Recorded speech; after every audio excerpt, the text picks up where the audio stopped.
Before Insomniac, I never really knew what the next Spider-Man game was going to be. Just 1 year after the 2004 Spider-Man 2 game, Ultimate Spider-Man went in a completely different direction. It looked like a moving comic and told its own story, with Venom playable for a huge part of the game. A few years later, Web of Shadows turned New York into a full symbiote disaster. Then Shattered Dimensions left the open world behind and built the entire game around 4 different Spider-Men. The quality during this period was all over the place. Several games were rushed or technically rough, but a new release could still begin with an idea that had nothing to do with the game before it. Today, a major standalone Spider-Man game means another chapter in Insomniac's universe. That series earned its place, and I am not arguing otherwise. The games are more polished and much more consistent than most of what came before. What we lost was the chance for the next game to be unrelated to the last one. Many of those older titles are also no longer easy to buy, so even the games that show this variety are slowly becoming harder to experience. So what happened? And is there still room for another kind of Spider-Man game? From 2000 to 2014, Activision released Spider-Man games almost continuously across consoles, PC, and handheld systems. They were not building one long story. A movie game could release beside something based more closely on the comics, and the next studio was free to choose a different version of Spider-Man. The 2004 Spider-Man 2 game came out alongside the movie, but the reason everyone still loves it is simple. It got the swinging right. Moving around New York was fun on its own, even when you were not doing a mission. Only a year later, Ultimate Spider-Man went in another direction. It used comic-style visuals, followed a separate story, and switched between Spider-Man and Venom. It did not need to protect the design of the previous game or set up the one after it. That is why even a smaller game like Friend or Foe could exist. It was a simple co-op brawler where villains joined your team after you defeated them. It was clearly aimed at a younger audience, and it did not have to convince everyone that it was the future of Spider-Man games. Then Web of Shadows made the symbiote invasion the entire point of the game. The black suit affected combat, the story gave the player choices, and New York was built around that one disaster.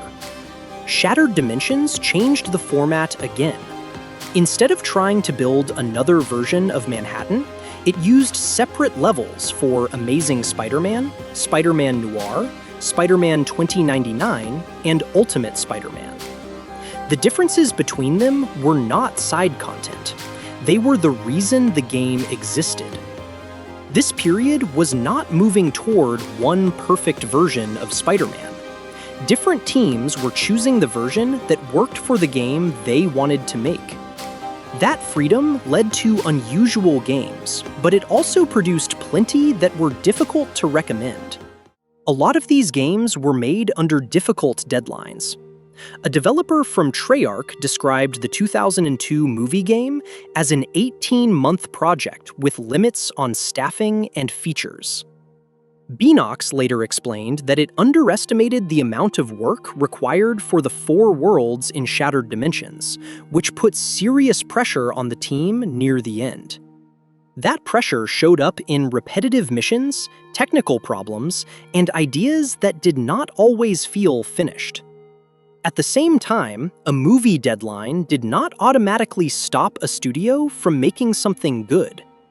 The 2004 Spider-Man 2 game had around 2 years of development, and the team was already testing its swinging system before it had the screenplay. So I do not think the old approach was secretly better. It gave more studios a chance to try something, but there was no guarantee that the final game would come together. By 2014, Marvel wanted to fix that problem. After The Amazing Spider-Man 2, Marvel Games began talking about a different approach. In 2016, one of its executives explained that Marvel wanted to work with fewer studios and give them more time. The games would tell original stories instead of being forced to follow a movie, and development would begin early enough that teams were not racing toward a film release date. Insomniac's Marvel Spider-Man showed exactly why that plan could work. It was an original story that had more than 3 years of development. Insomniac created its own Peter Parker and built the city, movement, combat, and supporting cast around that version.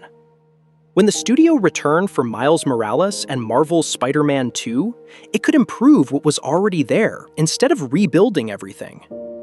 Players responded in a way that made the decision easy to understand. By May 2022, Marvel's Spider-Man and Miles Morales had sold more than 33 million copies together.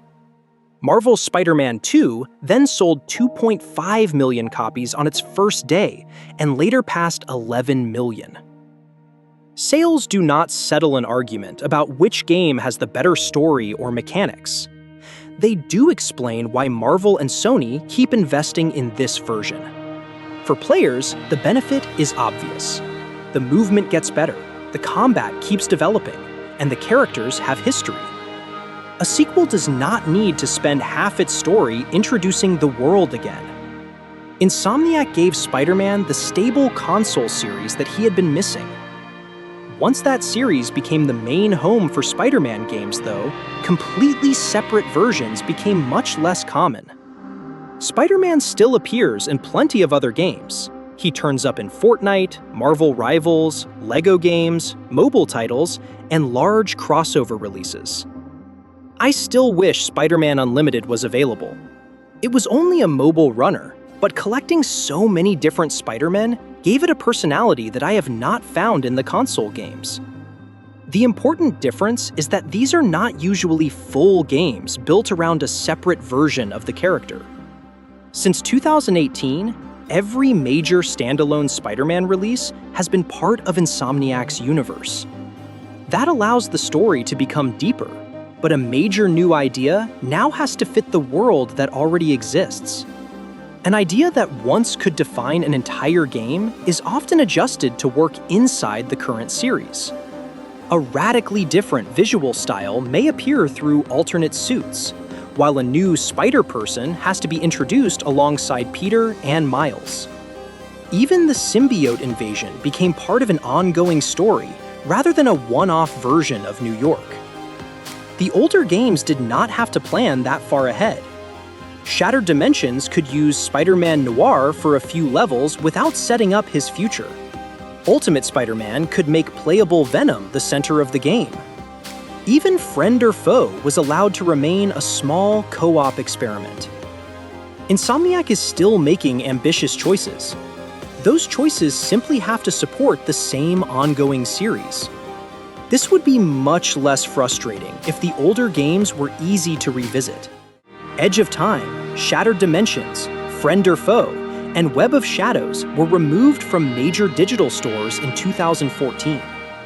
The 2 Amazing Spider-Man games disappeared in 2017. Reports have connected those removals to licensing, although the exact agreements are private. People who already own digital copies may still be able to download them, and used discs still exist. But a new player often needs old hardware and a second-hand copy just to try one of these games. There is no proper modern collection for Ultimate Spider-Man, Web of Shadows, Shattered Dimensions, and the other major releases from that period. This is not only a style of Spider-Man game that stopped being made. The games themselves are becoming harder for new players to experience.